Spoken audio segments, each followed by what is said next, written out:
Welcome to Identify You podcast. I am SHAKERA, your hostess with the mostest, and I am back today with another special episode. But today I have a very special guest, one of my co-authors from Against All Odds, Dr. Keiko Izushi, renowned as a two-time TEDx speaker, international best-selling author, and effective results coach.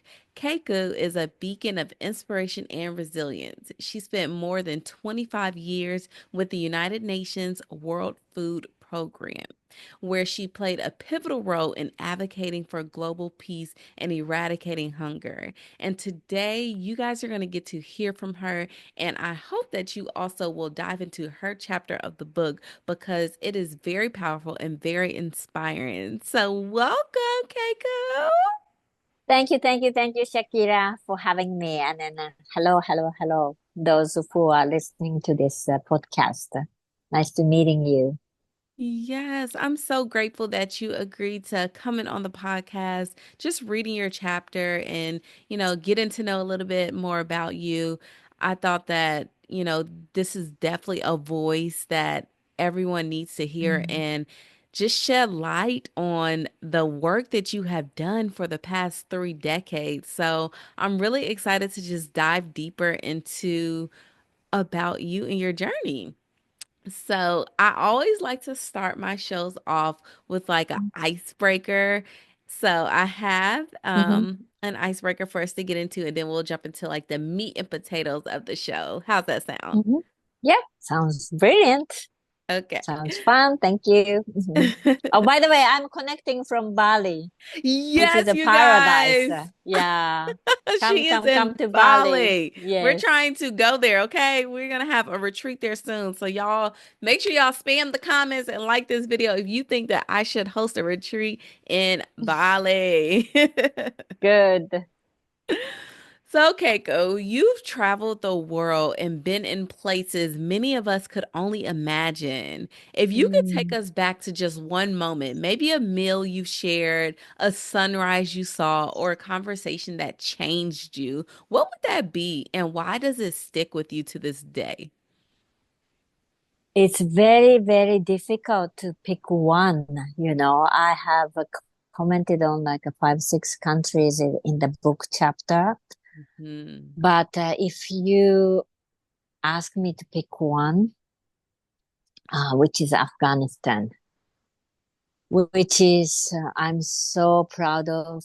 And then oftentimes many people, because we think Afghanistan is what you see on the media. Hmm. So whenever I told my friends in Japan or elsewhere, I work in Afghanistan, they said almost, yeah, 100% people ask me, isn't that dangerous? You Hmm. know, but the country is far more than this, isn't that dangerous, right? And then, in fact, I was so fearful going there, but actually, my French artist friend, when I was not sure, when the office, the management asked me to go to Afghanistan, Hmm. and then my husband, my son, my father said, well, don't go there. It is dangerous, right? Are you crazy? But then my French artist friend said, well, c'est ta passion. It's your passion. So that was the next day I said, yes. So I often say that if my life were a book, I cannot speak about without a chapter on Afghanistan. That is Hmm. so much. I mean, it is so close to my heart. And Hmm. then the stories in there. But yeah, to answer your question, one colleague told me who said, we may not have a watch, but we have time. We have time with the family and then friends. So that quote is really deep in my heart. Hmm. That's how proud the people are. And then that's really opening up my heart. And then it's like, wow, we have like being a Japanese, I had yeah, you may hear this rain in Bali now. Um, yeah, yeah, we have a watch, fancy watch, or we have money, we have a cars, we have a Toyota, but then we don't have really, we are just busy by being busy. We don't have a time spending, stop and spending with the friends and the family. So that really, yeah, gives me, yeah, um, yeah, looking back and reflecting my life, and then it just made me think. It's a beautiful thought, no? Mm-hmm. Absolutely.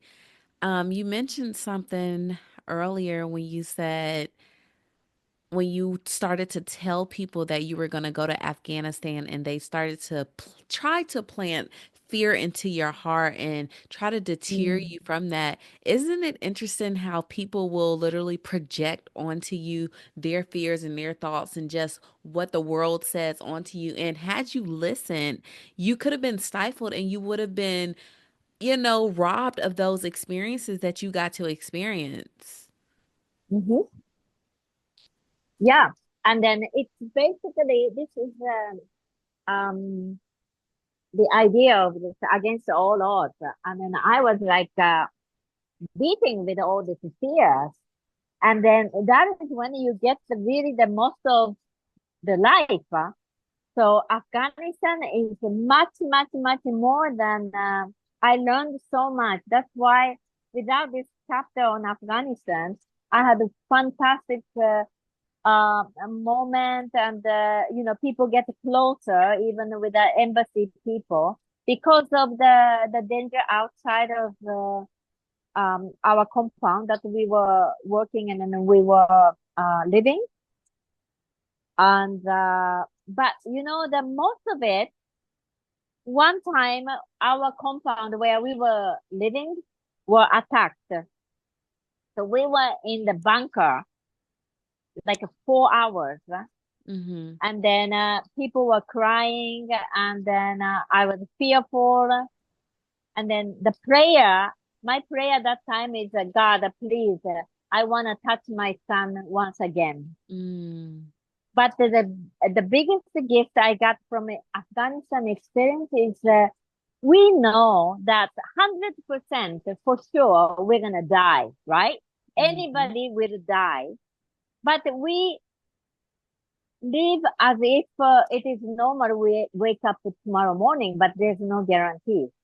But then if the death is that close, that I was in the bunker, the bad guy can come in and then kill me in the next moment, and then that is the fear is really right there. So Mhm. then, with that experience, the life is much more precious. So then, I'm living every moment, you know. So Mhm. that is in the face of the death, the life is brighter and then more precious. And then that experience, I'm really, really, really grateful because in the head that you may not live tomorrow morning, but then we live as if it go on and on and on. Mhm. But then when we had such experience, the life is much more precious every moment. So I'm very grateful that I live it that way. So Absolutely. I don't wait. I don't take a chance. Yeah. So I just enjoy every moment fully. Yeah, no, you said it spot Yeah. on. It's quite arrogant of anyone to think that tomorrow is promised, you know? So, my chapter of the It, book was walking by faith. So I mhm, totally resonate and I mhm. understand and every day is a new opportunity to walk by faith and Exactly. just trust Yeah. in the plans that the Lord has for you. So I So love don't that. waste every moment. Don't wait until you say I love you, or thank you to my father or my mother. So then I don't regret. I have no regret in my life, because I say the moment I see in my son's eyes, I say I love you. You know. Yes. So don't wait because you never know. That's amazing. Before we Mhm. get to your chapter, The Cry of the Voiceless, you've mentioned your son a couple of times. Do you only have one child? Yeah, because of this career also, moving Italy, Indonesia, Afghanistan, Kyrgyzstan. Afghanistan is a non-family duty station. So yeah, unfortunately or fortunately, I would have wanted a girl, but it did not happen. And yeah, so I have only one son, a beautiful son. And then my dream now is to become a grandmother. So I tell my son, like, make a lot of babies because I love babies, but he doesn't have a girlfriend yet. Yeah, but it's a very precious son. I'm so, so, so proud of him. I went to Peru just a few weeks ago with him, climb on top of this Machu Picchu. We had such a wonderful time together. Yeah. That that is so Hmm. amazing. So, how old is your son and where does he reside? Yeah, he's 28 years old. Mm-hmm. And then every time when people ask me, where do you live? I said, I live on this globe. He's like this, but then he's in Japan right now. Okay. Yeah. But then he loves the nature. He loves the hiking on the mountain and he loves the nature. So that's something, yeah, he wants to do with his life. That's Mhm. amazing. Well, I pray that he gets him a wife and starts having a bunch of babies so that you can be a grandmother. Yeah, I hope so, really, you know. And I just Mhm. love the fact that you are from Japan. I've always wanted, that is like my number one bucket list place that I want to visit. That I've always Mhm. wanted to go there since I was a child. Wow, please, please do so. Is there any reason why you like anime or you like I don't know. I like What the what fashion fascinates you? there and I like the fashion and Yeah. I also Hmm. like I think it's very touristy. I think you can do like Hmm. Mario Kart on the street, like the street carts The Mario? racing. Uh-huh. Yes. Mario? Yeah, the game. Yeah, yeah, yeah, yeah, yeah. Yeah, I yeah, think yeah. that that's so cool and I want to do that. And then Pikachu and then all this. My son used to love it too. Yeah, yeah. It's a fantastic country. While Tokyo is very interesting, but the countryside there are a lot of beautiful people, Hmm. and definitely Sakura or this Kyoto is beautiful. Yeah. Come Yeah. to Japan, then 6 hours to Bali, one flight. So 2, 3 movies. So yeah, you can do both I'm gonna the have your to have bucket you list. take me on a world tour, be my tour guide. You've been to so many countries, like you barely scratched the surface in the book. Discussing some of them, and in your chapter, "The Cry of the Voiceless."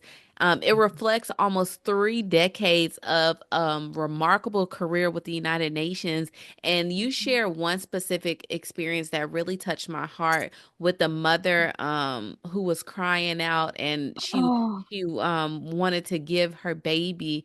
So I wanted you to mm, just talk about that story just a little bit if you could. yes. Um, I cannot speak without tears in my eyes. That was Cambodia, Phnom Penh, and um, as I travel a lot of surprises like this. But this really, I still visualize, and then I can smell the country.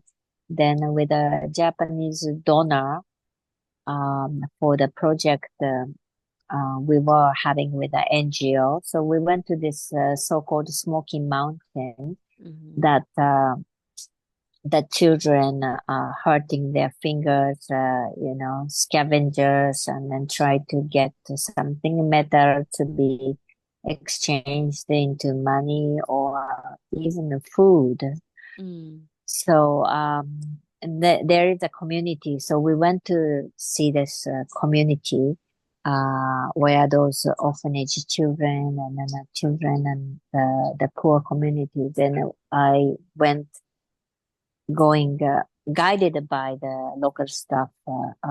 We went into the deeper community, how they living, how they are living. And then there was this woman was shouting at me like a da, da, da, da, da. And then I saw this beautiful girl. And then I told you, Shakira, that I wanted a girl. My son was Mm-hmm. like 8 years old. Then such a beautiful girl dressed up, and I said, and so then that just caught my eyes, and then wow, what a beautiful girl! And she was just pushing the girls toward me, and then shouting at me. So I was like, what is the translator, the local staff said that, well, she's asking you to take the girl with you because she would have a better life with you. And then I just collapsed there. I just cried so hard. Mm-hmm. I mean, what's the reality? Because I'm a mother. I was like, I had that time, my son was 8 years old, and I wanted to have a girl. And then right there was this beautiful girl in front of me. And then, but what's the reality? How? Because I know as a mother, I would never ever give my son to anybody, Mm-hmm. right?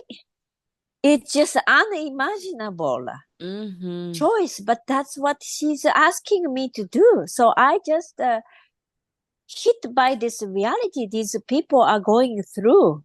Mm-hmm.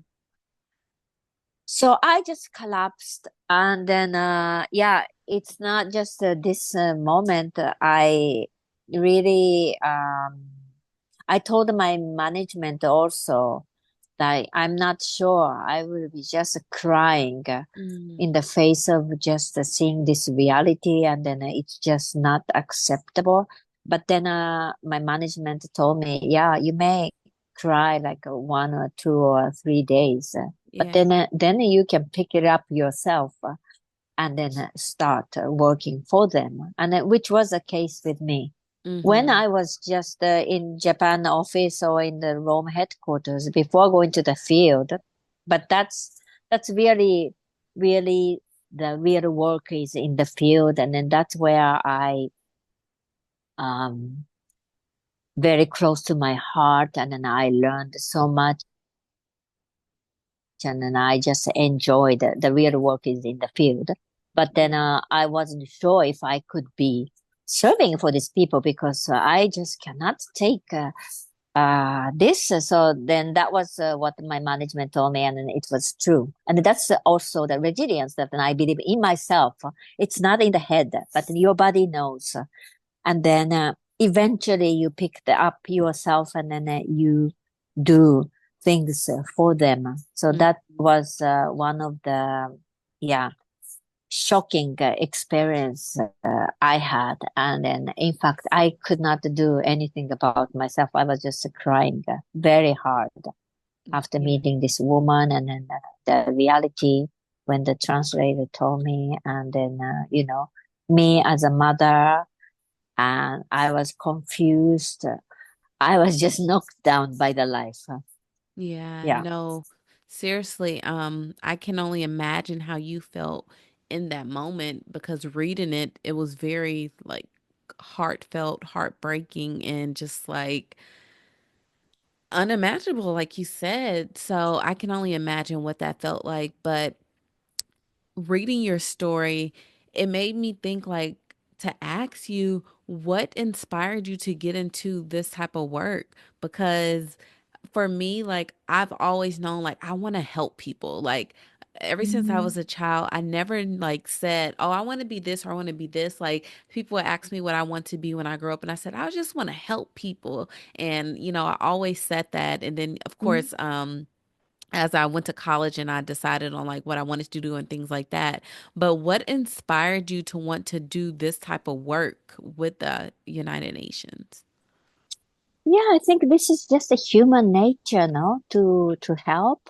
So that's my TEDx speech that yeah, when 1980s, maybe you were not born, but then I saw this Band-Aid, We Are the World, and this skeleton like children's. on the TV, and then it was not acceptable to me.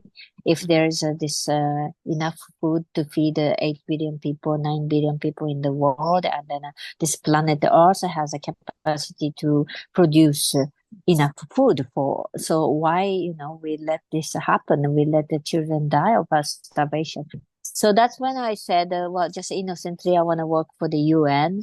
And then my father was against. So then I went to Mexico, the poorest time in my life. So that was my TEDx speech that, yeah, you follow your heart, and then you do no matter what against all odds. And then the universe will reward you, your action, right? So that's the message that I am talking to all the young people now. And yeah, Mother Teresa is somebody I really, really respect. And then actually, I met her in my university. I was so surprised. I thought she was like a shining Buddha kind of person, but then she was so small. She's like such a small grandmother, like fragile. But then her comment was so powerful. That was when I was a university student in Nagoya, Japan. And then she said, well, you don't have to go to India to help others, but even Nagoya station, there are people homeless, and then, so basically what she did was to tell them, like in the Ganges River, people are dying. Yeah, not loved, but then she picked them up and then telling them that then Jesus loves you and then I love you. That was like the first and then the last thing they heard. But then they may have thought their life was worth living, but that's this act of love. That was definitely, yeah, I still, Mother Teresa is inspiring me. Yeah, so that's, I went to Mexico. That was like Japan was a bubble economy, like a second largest economy after US that time, 1988. And then the people thought, why are you going to Mexico, the third world, the poor, poor country, to learn about the poor and poverty and then development? Are you nuts? That was like a reaction of this people around me, because I had everything, cars and then everything. But then in my heart, I was not really satisfied. And then also I wanted to, so the master's degrees theme was, what is really poverty? Like in the richest country in the world, America, I have seen so many homeless people, or in Hollywood, I saw the poor people drinking Fanta from the garbage. And then it is okay, or it is normal. And then, you just look away from these people as if they don't exist, right? So, and then, yeah, really the humanity is the solution because we are one, right? So, yeah, I wanted to know what is the poverty is. Like UNDP would say, if people living less than $2, it is poor. But like Mother Teresa says, in the richest country, but then if you don't have a family, you don't have people who care about you. Like in Bali, I see some poor people, but they are with a family.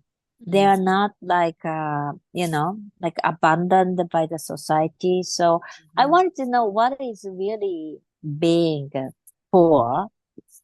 And so that was my journey. Yeah. So yeah, inspiration here and there. I was innocently thought UN, but it's such a political and a bureaucratic organization. So then, hit by, but then I picked myself up, and then so that was my journey. And then after almost 30 years, I took an early retirement. And then I hate to say retirement because it's like a tiring, tiring again. I'm not that tired yet. So I call this one like a second act.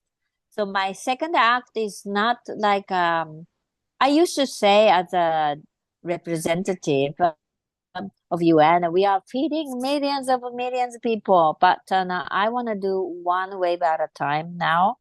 So either coach or hypnotherapy or this retreat center healing program. I want to really look at the person and then want to see them transform. So one wave at a time. I'm not interested in those mass majority, Hmm. but that's in my second act. Yeah, no, I don't know that's if I answer your question. no, you did. You answered it and then you took us on a journey as well. But Mhm. one thing that I took away from that and what I would say is that in order to learn fully about something, I do believe that you have to get in the field. So to even hear Mhm. that like you were like you felt it in your heart that you needed to be in the mix of poverty. Like you didn't have any reason like why you needed to leave your country. You know, you had all the Mhm. things you need, but you said it. You still were not fulfilled. And that's one of the things that I teach and I coach about is Mhm. like things and materialistic stuff can never fulfill you and will never fulfill you, you know? So the fact that you put you aside, put that aside, put your culture aside, and you wanted to get in the field with poverty to see what poverty is, because it's one thing for people you know, in political parties to speak about poverty and have no clue what it's even like.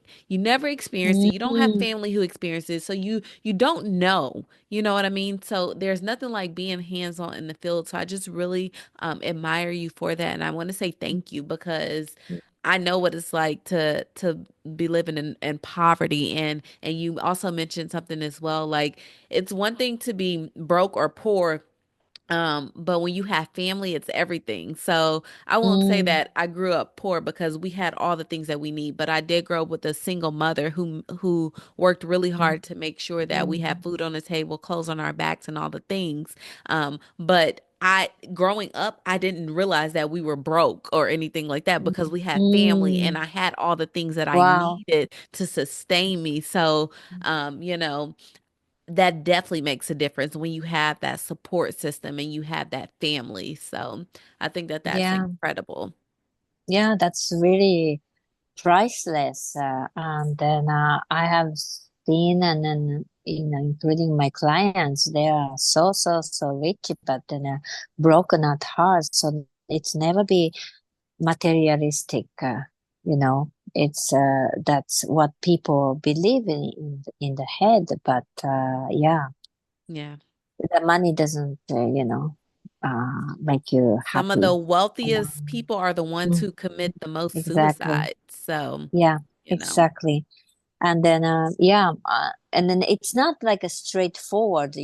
So then I went from Japan to Mexico, and then I went to this school because I met this professor who was working volunteer in a most poorest community in Oaxaca, and then I really respected, and he's put me in this university where the peasant children go. Like it is like free, but then they call it a campesino, like a farmers, like a big belly, and then Mm, and then I read Marxist Karl Marx El Capital in Spanish. Because oh, their point of view is the Marxist, that mm, because they were colonized, that is a cause of this this capitalist, and so mm, that was like a wonderful time. And then I even homestayed in really the poorest mountain area for mm. 1 week. Yeah. There was no, when you ask for the toilet, they say the paraya, like over there in the river. Yeah. This kind of like people live like 100 years ago, probably Yeah. at the moment the same. And then I visited this family about my poverty study, and then they saw me coming from Japan. So sugar is the most precious thing. So they gave me like a kind of a soup, but then with a maize. They put that the precious sugar in it. And then so I felt so I mean, abundant, like they gave me this soup for me. And then Mm-hmm. they asked me, so where's your family? I said, well, in Japan. And they called me. They said, pobrecita. It's like a poor you. And then I was like, I was puzzled. I'm here to study about poverty. And then you're in my case. And then you called me a poor, you know? So it's like a The stumbling. irony. Yeah, yeah, yeah. So that was my learning. Yeah, that's I was beautiful. really hit by them. Oh, you call me poor? Oh, really? So, yeah, I just look back. That time was really the poorest time in my life because I got a scholarship from Mexican government that was $300 a month.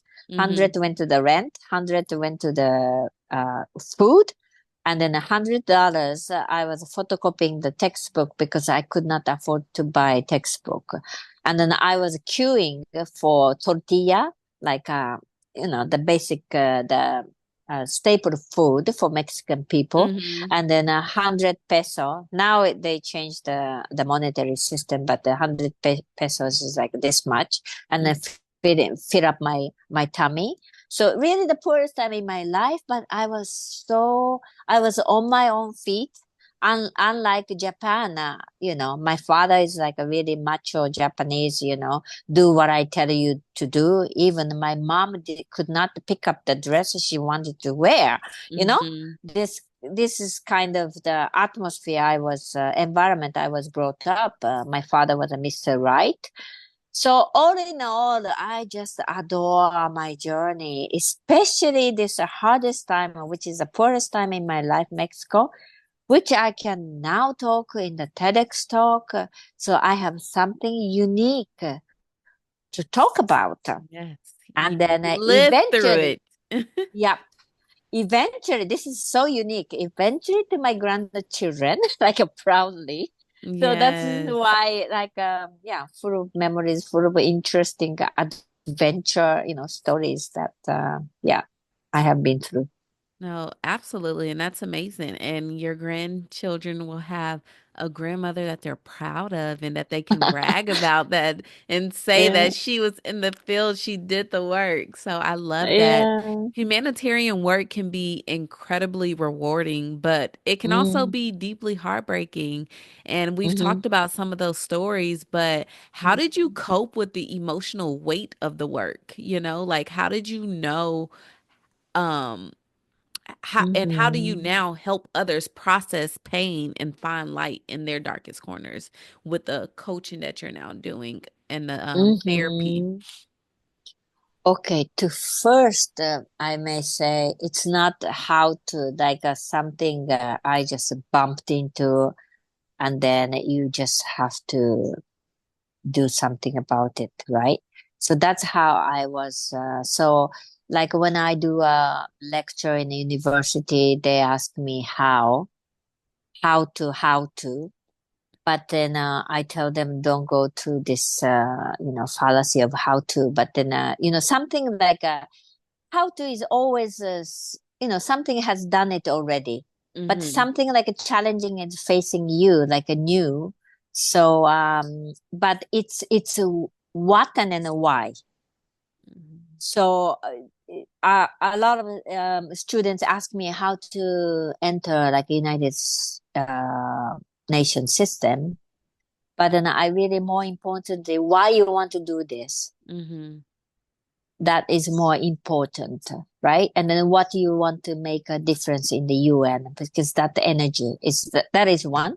Mm-hmm. And then, so, um, yeah, so just like my executive manager told me that, yeah, sometimes I was just knocked down, but then a few days I pick it up myself. And then as a coach hypnotherapist, the most important thing is the how you tell yourself. It is oftentimes interpretations. The event could happen to you, but the two people will see it differently. If you say you knock yourself down, oh, why it is always happening to me? If you Mm-hmm. ask that question, so make sure you ask the right question. If you say, why it is always me, because you are stupid, you are dumb, and then these are the questions, and then these are the answers that your mind comes to be. But then if you ask, what am I learning from this experience? Mm-hmm. Okay, you are learning like a resilience. So ask the right question to yourself, Mm-hmm. but then also tell yourself the right thing. For example, depression is the critical words you are telling yourself, Mm-hmm. right? So make sure that, you tell, I'm now becoming um, sorry, the battery, becoming cheerleaders for myself, right? So I don't put myself down. So this is something as a coach, I ask the right question to my coachee, Mm-hmm. or and then what are the inner voice Mm-hmm. telling you, you Mm-hmm. know? So then they realize, because understanding is power. Mm-hmm. Understanding under hypnosis is the most phenomenal power. And oftentimes it is the childhood trauma or something stuck in your body, right? Mm-hmm. So Mm-hmm. that's the hypnotherapy is very useful, because it has access to subconscious level. You Mm-hmm. don't know why, but then it is a pattern. You do it like a habit. Mm-hmm. So you see deeper in this subconscious. Since you came to this planet, your subconscious remember everything 24/7, right? Mm-hmm. So let me give you this example. This the recently he was a refugee, and then he had a insomnia problem. He could not sleep. Then he doesn't remember here. He didn't remember, but in under subconscious, he was like 6 years of age, and then a refugee camp, and an insect entering his ear. So then he wanna be awake all the time. So that was the cause of this insomnia. And then he said clearly, it's not me anymore. That 6 years old is not me anymore, because now in Australia, and then all this air conditioning room, and then there's no insects is coming into my room, right? So that was that understanding is the moment he understood that, separating this 6 years old from a 47 years old him now, that was when he started to sleep like in front of me doing the thing. That was like that fast. So that 6 years old himself, helpless as a refugee, could not help his mother, was stuck in his body. So that pattern was coming back. So we really let it go. It was the most beautiful experiences, because he was really traumatized, because his mother was in the hospital, and he did not know that helpless child. So his now mantra is everything is okay, everything is okay. And I have a power to, now I'm not a 6 years old helpless child, but I can do. And then he was beautifully, let go his mother. Was such a beautiful photo. He sent it to me. Very, that 6 years old was happy with his mother. And then he did such a, yeah, beautiful ceremony for her, and then everything. So then that's something that I feel very proud of my, second act now, my career. And then really life transformation, life changing. And then I have witnessed so many transformation like that, and then changes like really rapidly, because those um inner child, or those trauma stuck in your body, so you have to just separate. It has passed, and then align to their life purpose and what they really want in life. Yeah. No, So that's that's the actually work. really good. And I love that you shared that example because that's actually something that I do with myself, with the healing of my inner child, like telling myself like everything's okay. Like especially when I get in a very intense moment where it feels like I want to what is it, fight, flight, or freeze. I tell myself like it's okay, everything's okay. Mhm, Like mhm, little Shakira is okay. Baby Shakira is okay. Like I'm an adult and I can handle mhm, this situation. So, and that actually mhm, really works. Like, and I learned that from mhm, therapy as well. So that's awesome. Thank you for mhm, sharing that so mhm. much. You spent Yeah. much of your life amplifying the voices of the voiceless. What does it Mm. truly mean to give someone a voice, and how can we play a part in doing that in our everyday lives? Mm. Yeah, it's really walk the talk. And then I think this comes from my previous career, like United Nations Sustainable Development Goal. We say leaving no one behind. But Mm-hmm. then, because of the limited resources, and right now, this Ukraine and then, Yeah. the Gaza.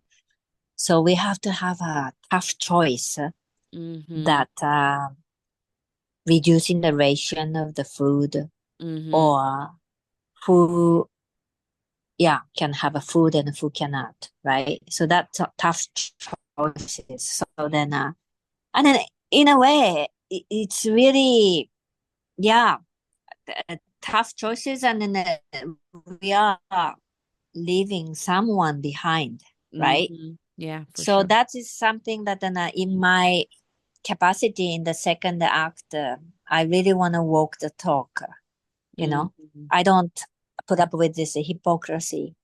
And then also, um, I was voiceless once. I'm a TEDx speaker, and then I write a book for this voiceless. And then, but then, while I was doing my own work, there was this flashback of this memory. My mom was powered water by my angry father Mm. in the winter, cold winter in Japan. Mhm. And then my coach asked me, "So what did you decide then?" Right? It was like fearful. I still have these fears in my body, I must say. And then I said, "Well, I was like 3 years old. I don't remember." And then he challenged me. He said, he insisted, my coach, Sean, insisted, "But if you had known, what would that be?" And then I said, "Shut up." Without knowing, I said, "Shut up." So then, even in the UN, now looking back, I was very careful. Like people tended to talk a lot, blah, blah, blah, blah, blah, right? Mhm. And then I'm very careful about what to say, and then I'm trying to make it very efficient, so then I don't take other people's time, or as if my I sometimes I swallowed my voice. Maybe this Mhm. is not valuable to say. Then Mm. later I regretted. I should have put it on the table because there was a valid point, and then I Mhm. beat it up myself. Mm. So yeah, even in the UN was like that. So then that is, yeah, that is why for myself also, and then a lot of people in like in Japan, Mhm. they were told their opinion doesn't matter, shut Mm. up, right? Mm. So I really want to until they find their own voice, or Mhm. until they find it safe to say their voice, or until they have a courage to listen to their voice. Mhm. Yeah, I'm also shaken. This is a new thing I bought, and then I mean TEDx. I even my knees is shaking. Even my voice is shaking. But then I wanna go up to the stage and then speak up. Mhm. That way, the next generation girls in Japan, they see me. It's not, you don't have to be perfect, but Yes. you have a message and then it's okay Yes. because I see me in them. Yes. That's so beautiful. That's so beautiful. And I'm very proud of you. And I'm just so inspired by you. And I'm grateful for your voice with the book, with the TEDx, and your continued work. Your voice is definitely a blessing and a gift to this world. And I know that the people that are assigned to you feel the same as well. Your chapter speaks of finding light in the darkest places. If you could leave our listeners with one piece of advice or wisdom about finding their own light, no matter how dark it gets, you kind of just touched on it. What would it be? If you were talking to the listeners or the girls in Japan, what would it be? Mm-hmm. Yeah, I talked in the book as well. It's their own resilience. And then we are unique individual come to this planet. And then each one of us is a light.